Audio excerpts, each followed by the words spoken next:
in the telephone system and so on. Those completely transformed how we lived. Today we're moving into that same kind of almost punctuated evolution to the infrastructure, having now to do with things like the World Wide Web that absolutely transform our ability to connect to others, our ability to basically view all the information in the world in one kind of homogeneous type of access structure and form. It was a combination of the web, the browsers, and the underlying internet that existed for 15 years, which created what we now see as the web browser phenomenon that everyone is using. There's so much talk today about technology leading to unemployment and causing difficulty that I think we forget that technology is humanity's child. We have created it. To love it is to love ourselves. And second, it does help us.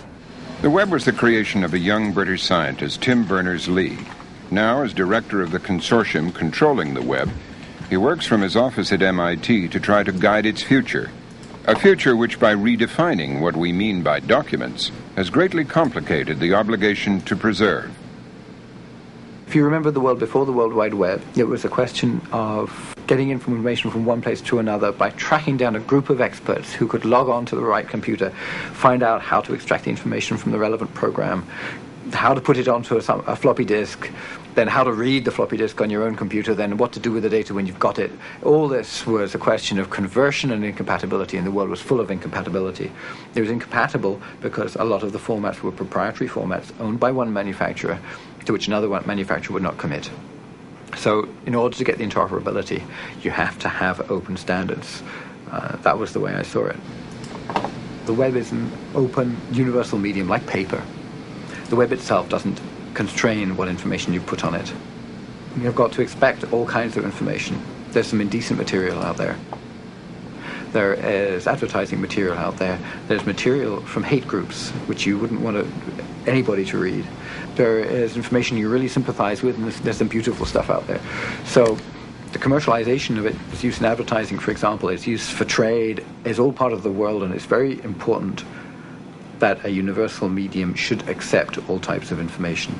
The whole concept of linked nonlinear documents makes preservation very tricky, because where do you draw the boundary around a document?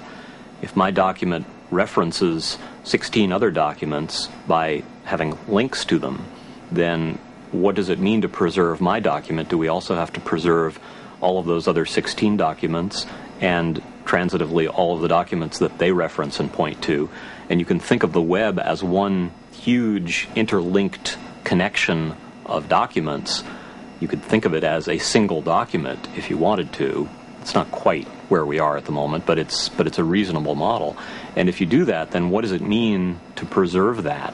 How do you even describe what you've got? And it's dynamic, it's changing every moment. People are adding things to it, modifying things to it. So we just don't have the understanding yet, the conceptual understanding of what we're doing and where it's going that would enable us to make sensible decisions or choices about preservation.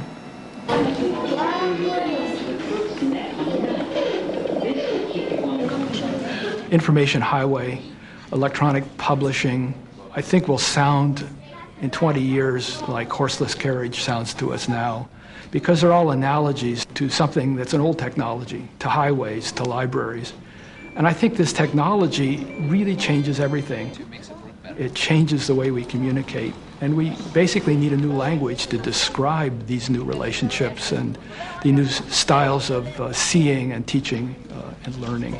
If you begin from thinking about it as a communications medium, then the social policies have to concern free speech, have to concern education, have to concern public access.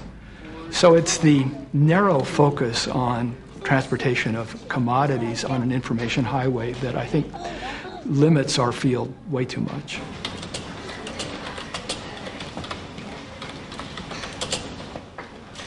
One of my favorite examples of longevity is a wonderful line from one of the Shakespeare sonnets. And in fact, this is a photograph from the Folger Library of their 1609 quarto edition of the sonnets. That was when the sonnets were first published, so nearly 400 years ago. And the 18th sonnet, which is one of the most famous, which begins, "Shall I compare thee to a summer's day," ends with the couplet, "So long as men can breathe or eyes can see, so long lives this, and this gives life to thee." And what I love about that is that the "this" in the couplet is the sonnet itself. It's a poem that's referring to itself as a work of literature. And the inference is that he knew, or guessed, that this thing that he was writing under his hand as the ink came out would last forever. Well, it's only been 400 years, but I would say there's a fair chance that if anything lasts, the Shakespearean sonnets will. We need to do something equivalent for digital information. We have, at the moment, a very poor chance that a current Shakespeare writing deathless prose, deathless poetry at the moment, will see their lines last for anything like the next 400 years.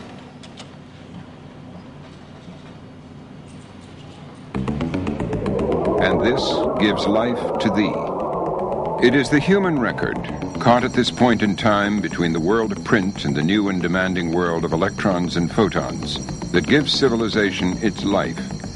Somehow the substance of that record must continue to be preserved.